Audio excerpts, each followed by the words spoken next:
30 million years ago, a monster roamed the landscape. Well, we're talking about one of the most ferocious animals that probably ever walked the earth. This was the biggest beast to live in North America since the dinosaurs. Look at the size of that skull. Look at all those teeth in there. There is no animal like this anywhere. See, if this thing's biting over the front. But this creature's true character has baffled the world's best paleontologists. It might look like a pig, but it's more vicious than a grizzly bear. One thing is for sure, this beast was so frightening, some call it the pig from hell.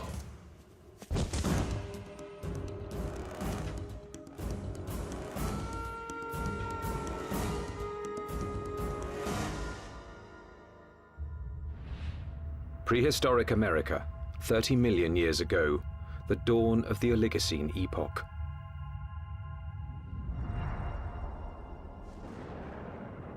The Earth was cooling, and as temperatures dropped, the landscape began to change. In what would someday be Nebraska, Wyoming, and South Dakota, tropical forests gave way to a radically different environment. As forests disappeared, animals had to adapt to a dangerous new world of wide open spaces with nowhere to hide. A world where there was only one way to survive: run for your life. Camels become adapted for open country, horses become adapted for open country, and you have to be able to escape your predators by being fast runners. As prey animals became harder to catch, predators also had to change. In this arms race, it took speed and jaw power to stave off starvation. There were nimravids, cat-like creatures with saber teeth, which could kill with one quick bite. And the fearsome hyenodon with its lethal jaws.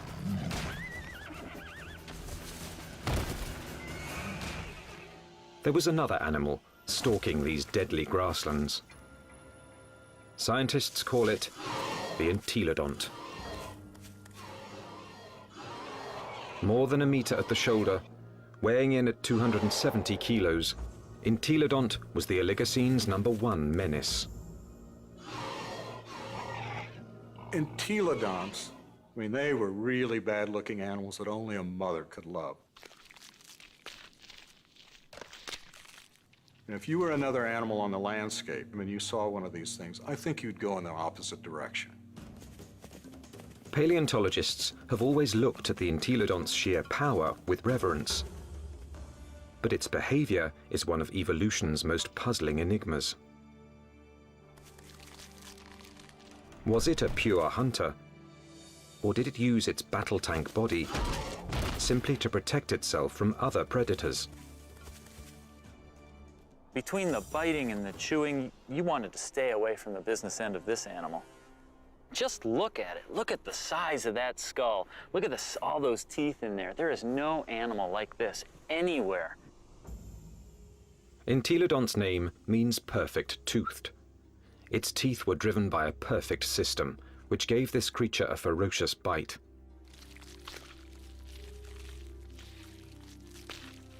Its jaw power came from two massive cheekbones that leveraged the muscles and supercharged them, driving the deadliest jaws of its time. Jaws that could open 90 degrees and could clamp down harder than a hippo's or a crocodile's. This beast was bioengineered to bite. But what it was eating and why remains a mystery. Entelodonts have no modern relatives, no modern close relatives. So it makes it a challenge for a paleontologist to figure out how they made their living. What would an animal with such an enormous flange on its face, such enormous teeth, be eating? What was it doing?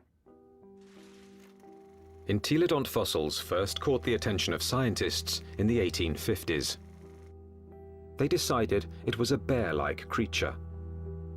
But then grooves in the teeth suggested that entelodonts were digging for plant roots, meaning that they literally ate like pigs. Today, scientific analysis has confirmed that the entelodont's closest living relative is the pig. But while this creature has some pig-like features, scientists have struggled to place it in any one category. In many ways, they're analogous to pigs, but they're also analogous to bears. They're also analogous to hyenas. Nobody's thought about these animals before. And there's no animal alive today that is a direct comparison to entelodonts. The lifestyle of entelodonts has provided paleontologists with difficult questions. A new generation of scientists is looking at the entelodont to determine why this plant-eating animal had teeth like a carnivore. Entelodont jaws held 4 different kinds of teeth: canines, incisors, premolars, and molars at the back. The back molars were ideal for grinding vegetation, but it's hard to imagine that the entelodonts would have needed such lethal canines and incisors just to grab plants. Then, in 1993, a discovery suggested that entelodonts were chewing on much more than plant roots. We've got a set of vertebrae here. You can see the neural spines are evident. For over 15 years, this quarry site in the Badlands of South Dakota provided paleontologists with a multitude of fossils from the animals that shared entelodonts' world. There it is. First time out in 33 million years, huh? 30 million years ago, this place was a watering hole crowded with rhinos, camels, and early horses.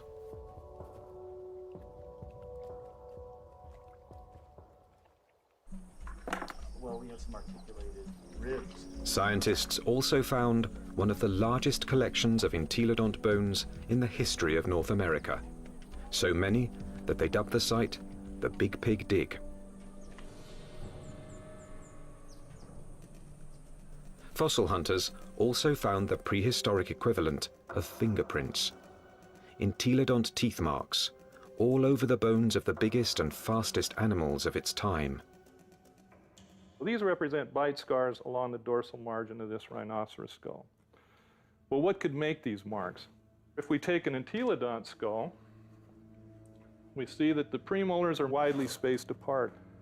So when we lay that over the top here, lo and behold, they're matching up quite well, suggesting that this animal is at least a likely candidate for biting through the top of the skull of this rhinoceros.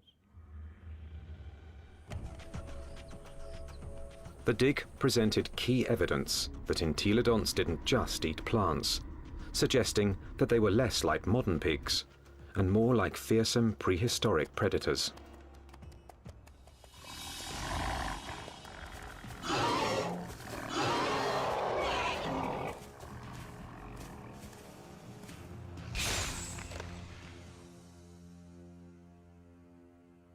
If we look at the front of the mouth of an entelodont, it's got a very strong bite that's interlocking. The teeth come together like that. The tips of the teeth don't touch each other, so it's not really specialized for cropping vegetation. In addition to interlocking, the front teeth angle slightly forward, giving entelodonts the ability to grab and nip, something plant eaters don't need, but meat eaters do.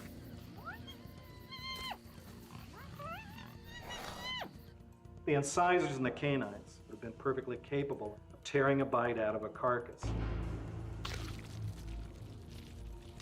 But dentition isn't the only reason paleontologists believe the entelodont was a dedicated carnivore.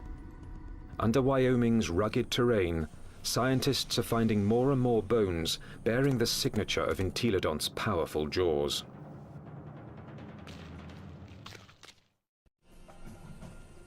Across the Great Plains of North America, scientists are investigating a prehistoric pig. Entelodont has the teeth and jaws of a fierce predator, but its long, thin legs and cloven hooves suggest it might not be a very good hunter, because it couldn't use them to grab prey. Who was this beast, nicknamed the Pig from Hell? One veteran fossil hunter believes he's found the answer. I look at him as an attack predator, that he was top-of-the-line predator, just like the lion is today in Africa, and just like T-Rex was in the late Cretaceous. Paleontologist Kent Sundell has great respect for this creature's power to kill. At Wyoming's White River Formation, he's found what he thinks is ultimate proof of its hunting prowess. 25 million years ago, this was a flat plain near a river where horses, camels, and rhinos gathered to drink.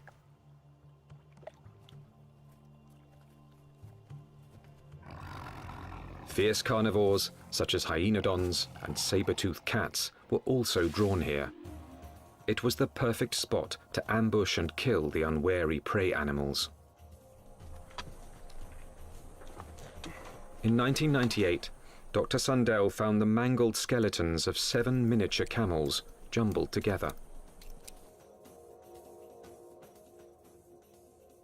All the bones had been gnawed, and 6 were missing their hind quarters. In theory, they could have been the victims of several predators, like the hyenodon or early saber-toothed cats. But when Dr. Sundell matched up the teeth from White River's meat-eaters with the bite marks on the camel's bones, only one fitted.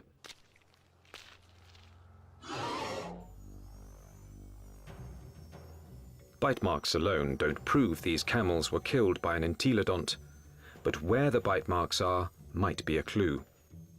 On the camels, I showed they were bitten in the back of the skull and at the top of the neck.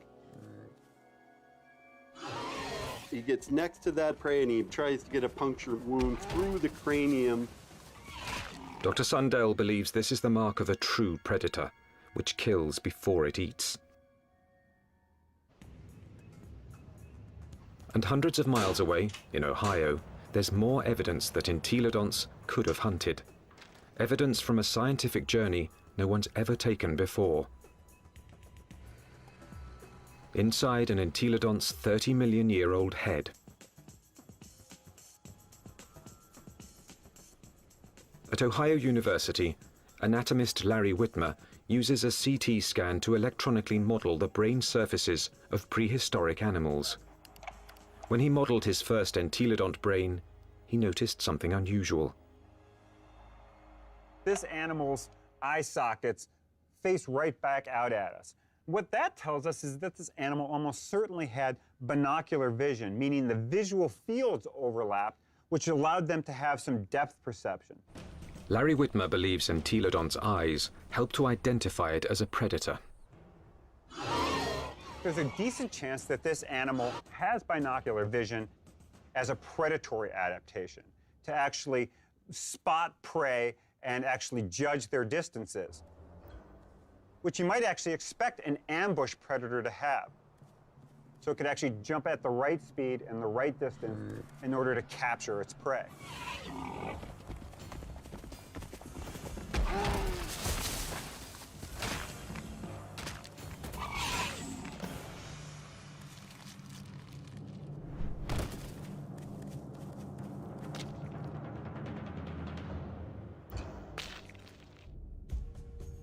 But entelodont's bizarre bioengineering doesn't inspire confidence that it could run and jump.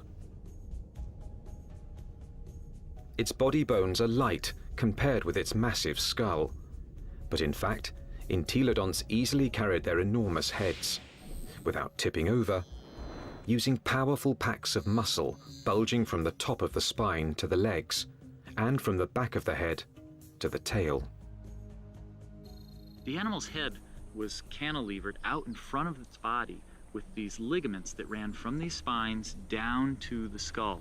It had full muscle all along either side here, and it had muscles coming from the sternum up to the jaw down here. Massive muscles carried its oversized head.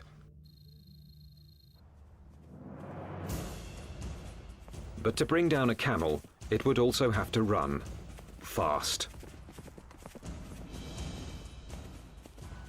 And that's when the entelodont's agile, lightweight body may have paid off. There's just one problem. When a predator catches its prey, it relies on its claws to grab it and bring it down.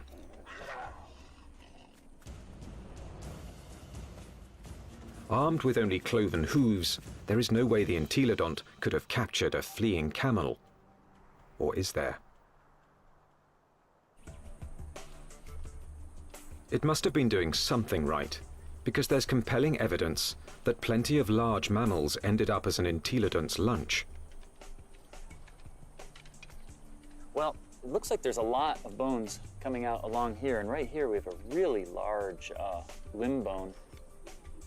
And we found evidence that entelodonts have bitten into all sorts of bones, including rhinoceros bones. They've been biting into camels. We found evidence that they were biting into the long bones of rhinos. Well, the bite marks that we see are these two. This would be... Kent Sundell believes White River's camel skulls reveal how a cloven-hooved predator captured its prey. He runs up, he gets next to that other prey, and he tries to get a punctured wound through the cranium or into the very back of the neck. And then the long snouts that I move around. Entelodont expert Scott Foss disagrees with Kent Sundell's scenario. I can get close enough to. I doubt an entelodont used its teeth in order to capture other prey. It probably used its larger bulk and ability to accelerate to just run into the animal, knock it over.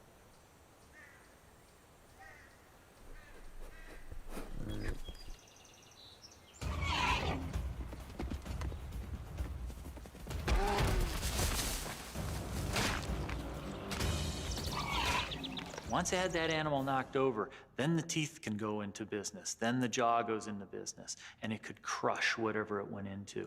And it probably bit the animal right there in the head. Entelodont had all the tools necessary to kill prey animals. But there is more to the job of hunting than just the kill. A top-flight predator must have the ability to find and ambush its quarry. To understand this part of the process, science needs a fossilized window into an entelodont's world. What would we see if we could follow in an entelodont's 30-million-year-old footsteps? At a fossil site in Nebraska, that's exactly what scientists have done. And these footsteps have led them on the trail of the creature's hunt for food.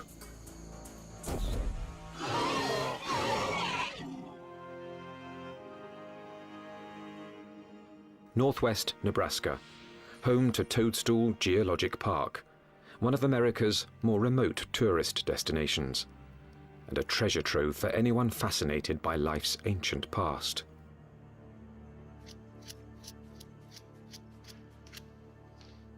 Okay, here's our heel pad. Toe, toe, center hoof, which bears most of the weight, the middle toe. So that makes this a very nice rhinoceros print. 30 million years ago, these solid rocks were muddy stream banks, where migrating animals left their footprints, still preserved in Toadstool's rocks.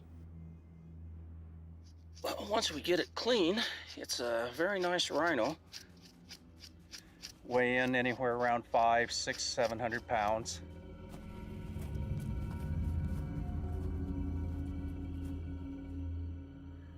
Dave Nixon has spent over 25 years analyzing the fossilized animal tracks of Toadstool Park. So on the first slabs over there. He pours water on 30-million-year-old tracks to make them more visible. He can then interpret the animal's behavior.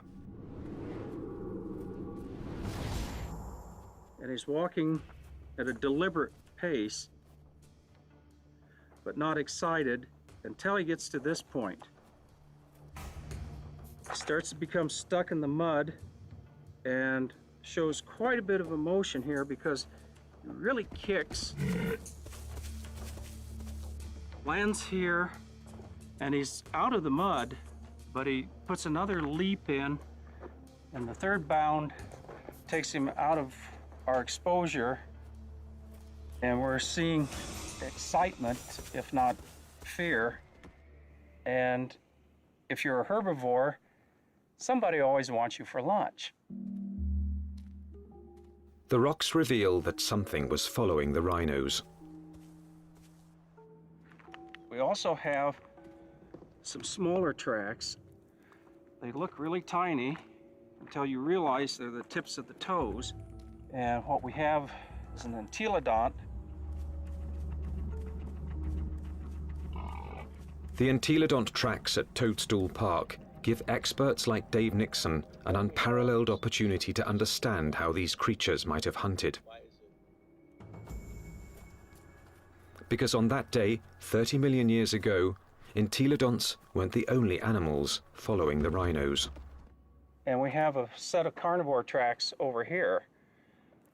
These are smaller, and there are some claw marks on the inside. And we have another set right here. That carnivore may have been a hyenodon. 30 million years ago, hyenodon was one of the top carnivores in North America. Its powerful jaws could pin down any prey animal. Then its razor-like teeth would finish the kill. But it also had the patience to track the prey over long distances. The carnivores are following the herd animals who go through first and fairly close. They'd be relatively on the heels of the group.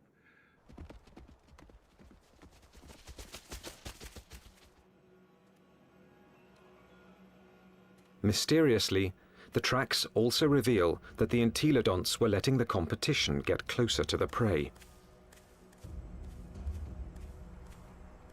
They're following the main herd, but they're not as close in time. Why would a hungry entelodont on the trail of a meal allow another predator to rush in for the kill? The answer may lie in the most puzzling evidence of all. What's interesting, the rhinos are going that way, and the entelodonts are running at about a 45-degree angle to the rhino trail. Zigzagging seems a strange path to take if the hyenodon was closing in on the prey. But some experts believe entelodonts might have had a very good reason to zigzag. A reason revealed by a CAT scan. When anatomist Larry Whitmer modeled the surface of an entelodont's brain, one exceptionally large nerve cluster got his attention.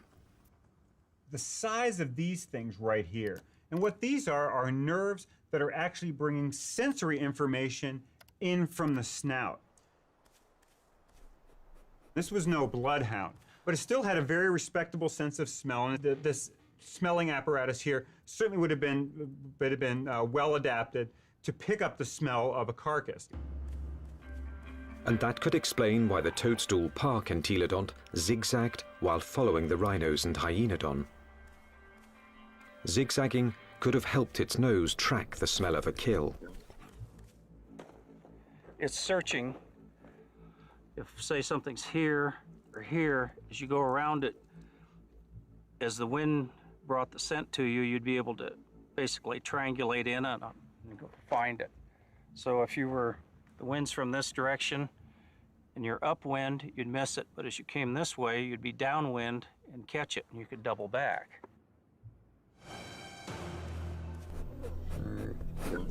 It puts its nose up in the wind, it catches the scent, and then it's going to start zigzagging along, walking from one side of the riverbank to the other until it picks up a smell, and then it'll start zeroing in on it. And by moving from side to side, it's able to pick up changes in that smell and zero in which direction it wants to go. How do we know this behavior? Because animals with good smell do that today. Modern predator behavior could provide crucial clues as to how the entelodont lived. There's no doubt that this 30-million-year-old battle tank was built to kill, but it may have let others do the killing and then moved in to take possession. One of the strategies we often see that takes place is where one animal will chase another one off of a carcass. We see this at Yellowstone National Park, where wolves will bring down an elk and a grizzly bear will chase off the wolves because it's bigger, it's nastier. This might have happened to the hyenodon at Toadstool Park.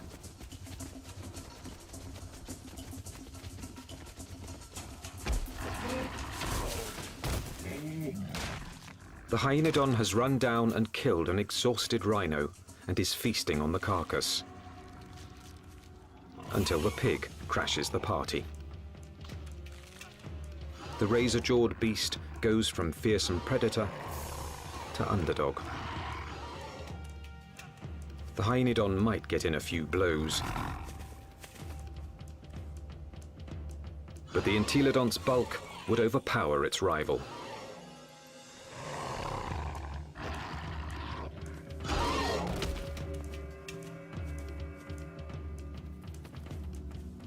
Entelodont had the tools to take any carcass it wanted.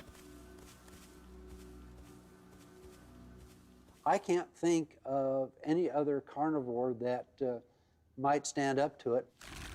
Some experts argue that this is the true secret of the creature's success. An entelodont could hunt, but it didn't need to be a full-time predator. Instead, it let true predators do the hunting and killing, and then stole the fruits of their labor. Stealing food from a hyenodont, even if it meant getting into a battle with a hyenodont, would probably take a lot less energy than having to hunt for food and kill food on its own.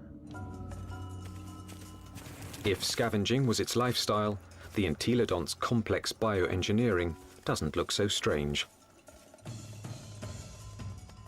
Entelodont had the eyes of a hunter, the nose of a scavenger, the front teeth of a meat-eating carnivore, and the back teeth of a plant-eating herbivore.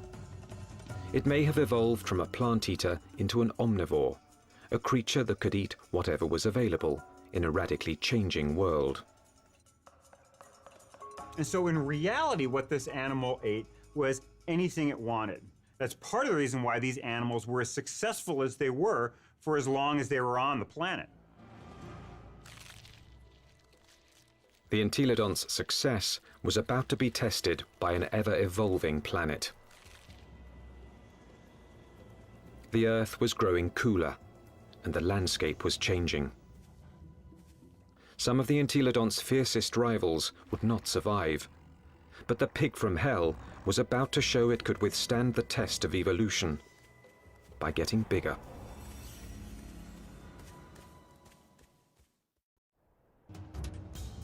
"25 million years ago, entelodont reigned supreme. It roamed the North American Badlands, eating everything, fearing nothing, taking any food it wanted." Well, we're talking about the biggest, meanest animal that ever walked the Badlands, and was one of the most ferocious animals that probably ever walked the earth. Nothing could stop the entelodont from dominating their world for millions of years to come. Nothing, that is, except planet Earth.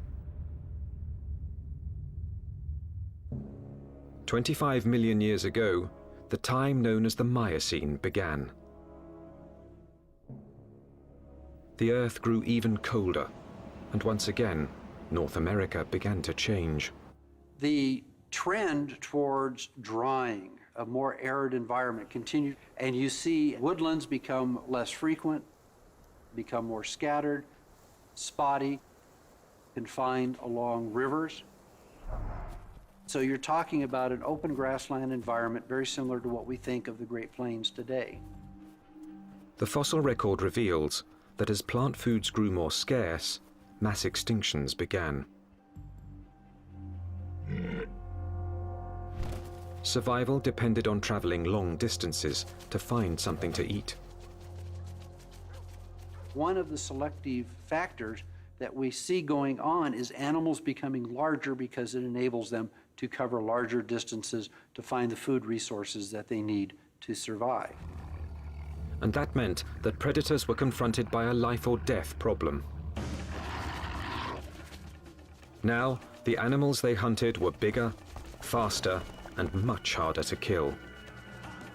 It's like an arms race. If the prey become much larger, they become too big for carnivores to handle, and so the carnivores have to get larger in order to be able to feed on these larger prey items.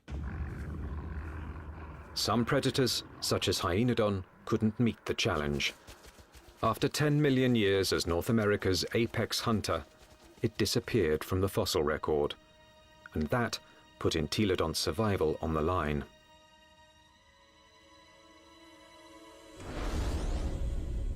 When the predator is gone, the scavenger is now in danger. The scavenger now needs to adjust its lifestyle. And if the scavenger isn't very flexible, it's going to have a difficult time. And in fact, the so-called pig from hell disappeared from the fossil record at about the same time. But this species wasn't gone. Entelodonts evolved to rule the North American plains with a vengeance. This pig hadn't become extinct, it had supersized. This new version stood over 2 meters tall and was 4 to 5 times the size of its predecessor.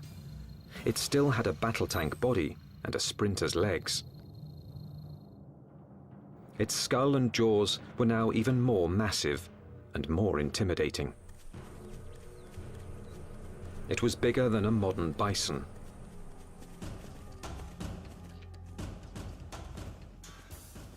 The experts call it Dinohyus, a name meaning terrible hog.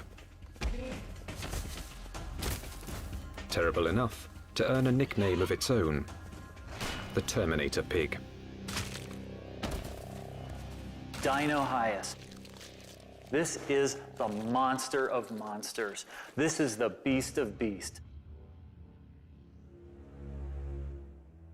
The skull alone is almost 1 meter long. This thing could bite through anything. The canines are this big around. They're just an enormous animal. And what is it doing? The answer lies at Agate Springs, Nebraska, one of the few places in North America where Dinohyus fossils are found. 24 million years ago, this place was a watering hole, an oasis in the arid sea of grass.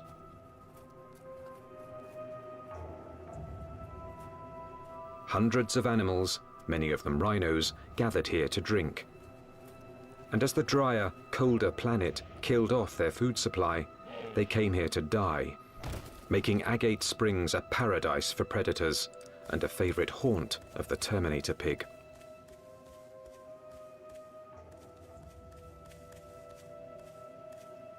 This thing was eating the big animals. We think that this guy was specializing on the large rhinos that lived at the time, on the calicotheres that lived here at Agate Springs. This is a limb bone from a calicothere, and in it we have a bunch of bite marks made by either a predator or a scavenger.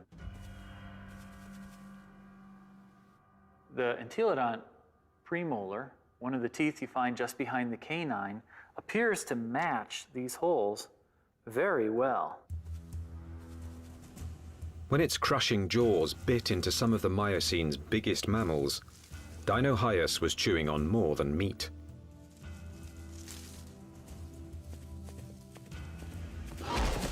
But the important part of this bone is this end here where it's been broken off. The animal bit through the bone, sheared it off, and then had access to the nutritious marrow that was inside. Bone marrow is one of the most nutritious foods an animal can eat. And in times of mass extinction, it would have been a prime source of nutrition.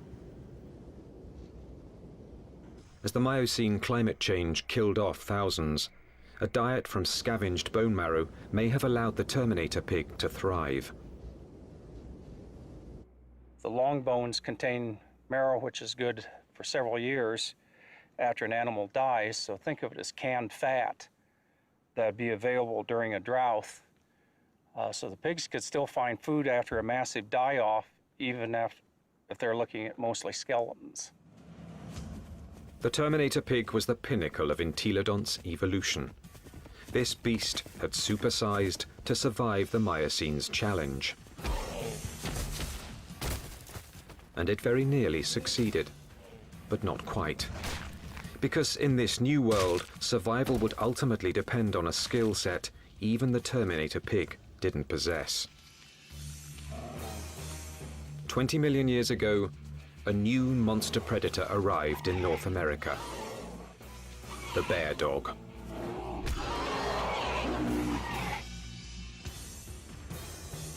The Miocene epoch, 20 million years ago.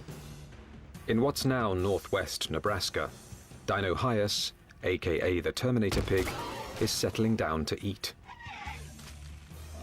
The chances are good that its meal will be interrupted.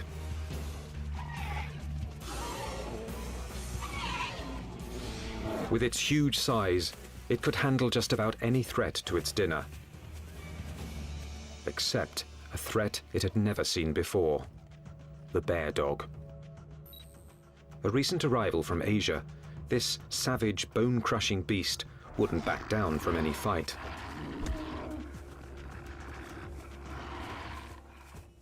The bear dog migrated from its homeland in China and Mongolia across the Bering Strait to North America about 23 million years ago. Just about the time that North America's top predator, the hyenodon, suddenly disappeared.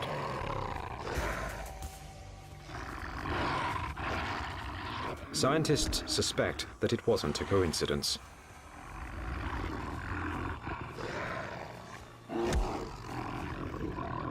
They certainly were probably much better predators in lots of ways compared to hyenodon.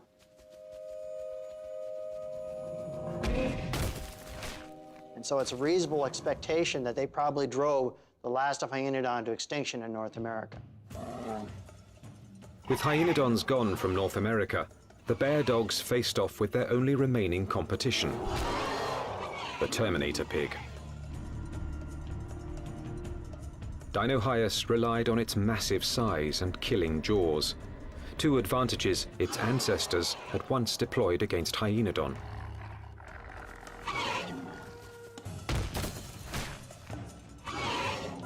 But the bear dogs counterattacked with new evolutionary weapons. Its first weapon was speed. With its heavily muscled, top-heavy body, Dinohyus could be a fast runner in short bursts. But on the vast, open plains, the bear dog's bioengineering was perfectly suited for long-distance pursuit of prey that was becoming much harder to catch. When you look at the skeleton of this animal, it's a much more sophisticated, much faster running animal. We see longer legs in the horses, longer legs in the camels. So if it came to running down prey items, this animal would have had an advantage. Its next weapon was its teeth. Entelodonts ate well because their jaws and teeth could tear flesh and crush bone to extract its highly nutritious marrow. But bear dogs could do these things just as well. In fact, even better.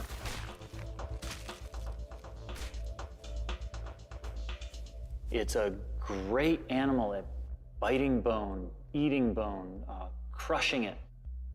And it also has a set of teeth that are sharper than any entelodonts. Entelodonts, for example, wear the tips of their huge canines off, and they're not actually very good for puncturing, probably because they spent so much time crushing bone with them. This animal never does that. Its canine teeth are always much sharper. It also has better slashing teeth in its jaw than any entelodont had.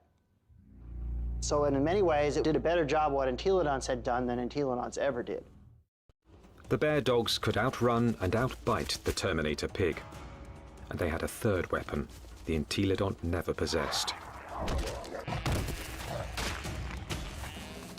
The deadliest power ever to evolve on Earth. Bear dogs actually had much more advanced brains. Brains that were much more like what we see with modern animals. So where these entelodonts had relatively archaic, simple, smooth brains, these bear dogs actually had a much more expanded neocortex that was more highly folded. These were more sophisticated animals. Instead of developing brain power, entelodonts had responded to the Miocene challenge by supersizing into Dinohyus. For almost 20 million years, they had ruled their world by brute force.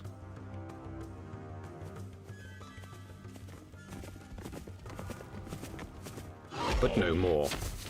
From now on, brains, not brawn, would decide who won and who lost nature's battle to survive. The mammalian world was fully caught up in this neural arms race. That arms race was starting to take place, and these entelodonts apparently weren't taking part in that. That may have actually put these animals at something of a disadvantage. This was an animal that almost certainly was driven mostly by instinct, with fairly predictable, stereotyped responses. This was not a clever animal. In combat, Dinohyus would have been bigger and stronger, but brain power could have given bear dogs the decisive advantage. Today, intelligent predators like wolves make up for their smaller size by hunting in packs to execute a creative plan of attack. Bear dogs might have followed the same strategy against Dinohyus. It's very difficult for Dinohyus to compete with the bear dogs. With a pack of bear dogs, even a large Dinohyus would have a difficult time chasing them away from a kill. These smaller, less powerful, but more clever animals potentially were able to actually steal kills away from Dinohyus. That they actually could have used different kinds of techniques. Fooling Dinohyus, being able to lead it away, or to actually even take on Dinohyus itself in actual combat.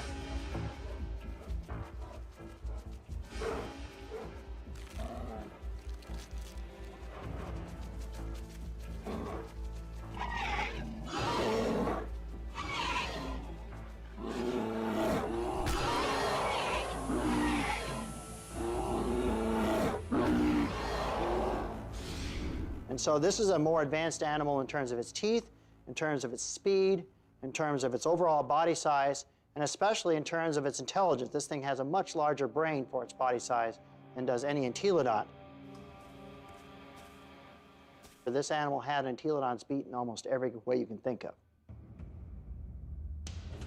Within a few million years, after bear dogs arrived in North America, they had squeezed Dinohyus out. Its favorite food, the calicothea, was also extinct. Without this meal to sustain its own massive bulk, the Terminator pig was forced to compete directly with bear dogs for smaller prey. And that meager food source wasn't enough. The supersizing that had once guaranteed success was now a fatal flaw. Eventually, it got to the point where it is no longer advantageous to keep getting bigger because you reach a point of diminishing returns, that the amount of food you get by stealing from other animals does not compensate for your needs to maintain a population. Unable to get the calories it needed, the Terminator pig became the last entelodont. So if your prey goes extinct, you're likely to go extinct as well. Just getting large is not a good idea for the future.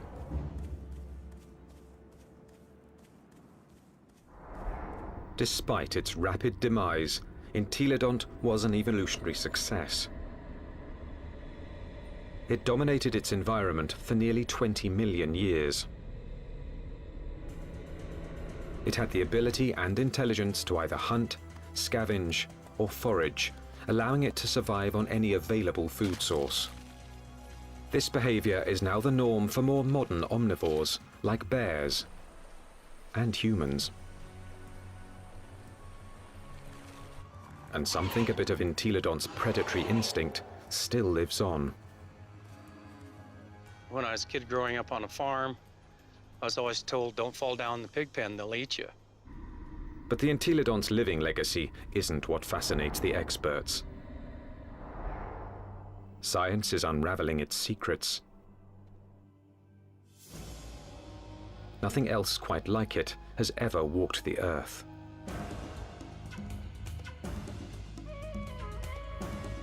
All we know is that this strangest of creatures, this toothy beast with an appetite for destruction, dominated its brutal, dangerous world for tens of millions of years.